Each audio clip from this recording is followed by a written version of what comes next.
कोकण का इलाका हमेशा से अपने हरे भरे जंगलों, शांत समुद्र और पुराने किलों के लिए मशहूर रहा है। लेकिन गांव देवगढ़ वन के लोग अब भी एक बात जुबान पर नहीं लाते। समुद्र से करीब आधे मील भीतर नारियल और सुपारी के पेड़ों के बीच वो पुरानी वाड़ी जगह आज भी वीरान पड़ी है। शरद छुट्टी पर अपने गांव लौटा था, मुंबई के कॉलेज से। उसे शहर की भागदौड़ से दूर ये शांति हमेशा भाती थी, लेकिन इस बार माहौल कुछ अलग था। रात के खाने पर मां ने कहा, बेटा शाम ढलने से पहले घर लौटाना, इधर की हवा अब पहले जैसी नहीं रही। शरद ने हंसते हुए कहा, अरे मां, अब भी वही पुराने अंधविश्वास? मां ने बस इतना कहा, तू नहीं समझेगा जब तक देखेगा नहीं। अगले दिन शरद अपने दोस्त गणेश और मोहन के साथ मछलियां पकड़ने गया। रास्ते में गणेश बोला, सुना है पिछले हफ्ते भटियाचीवाड़ी के पास किसी की परछाई देखी गई। शरद ने हंसकर कहा, चलो आज रात वहीं चलते हैं। मोहन डर गया, पागल है क्या, वहां कोई नहीं जाता, कहते हैं हर अमावस की रात वहां कोई रोता है। शरद बोला, बस यही तो देखना है कि रोता कौन है। रात का वक्त था, अमावस की घुप अंधेरी रात।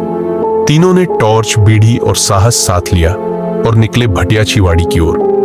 रास्ते में पेड़ों की सरसराहट, झींगुरों की आवाज और दूर लहरों की गूंज सुनाई दे रही थी। वाड़ी के पास पहुंचते ही हवा का रुख बदल गया। एक अजीब सी ठंडक थी, जैसे किसी ने फूंक मारी हो उनकी गर्दन पर। मोहन धीरे से बोला, मुझे अच्छा नहीं लग रहा, चलो वापस चलते हैं। लेकिन शरद ने उसकी बात अनसुनी कर दी। वाड़ी के बीचों बीच एक पुरानी हवेली थी। दीवारों पर काई जमी हुई, खिड़कियां टूटी और दरवाजा झूलता हुआ। शरद ने टॉर्च की रोशनी दरवाजे पर डाली। वहां किसी ने लाल रंग से कुछ लिखा था। जो आया वो लौटा नहीं। गणेश ने कांपते हुए कहा, चल वापस। शरद बोला, बस अंदर झांक कर चलते हैं। अंदर धूल, मकड़ी के जाले और टूटी लकड़ी की कुर्सियां पड़ी थी। पर जैसे ही उन्होंने कदम रखा, ऊपर से छत का एक टुकड़ा गिरा और उसी के साथ एक औरत की आवाज गूंजी, कौन है वहां?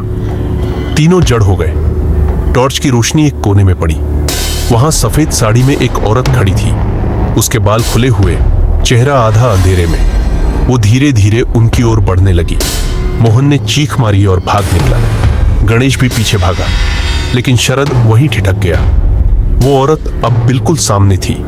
उसकी आंखें खाली थी, जैसे गहरे कुएं में झांक रहा हो। वो बोली, तू लौटा नहीं पाएगा। जिस वचन ने मुझे बांधा था वही अब तुझे बांधेगा। और तभी सब कुछ अंधेरा हो गया। सुबह गांव के लोग मोहन और गणेश को समुद्र किनारे बेहोश मिले। दोनों कांप रहे थे और कुछ बोल नहीं पा रहे थे। शरद का कोई पता नहीं था। गांव वाले खोज में निकले भटियाचीवाड़ी तक। वहां हवेली के दरवाजे पर रेत में कुछ लिखा था।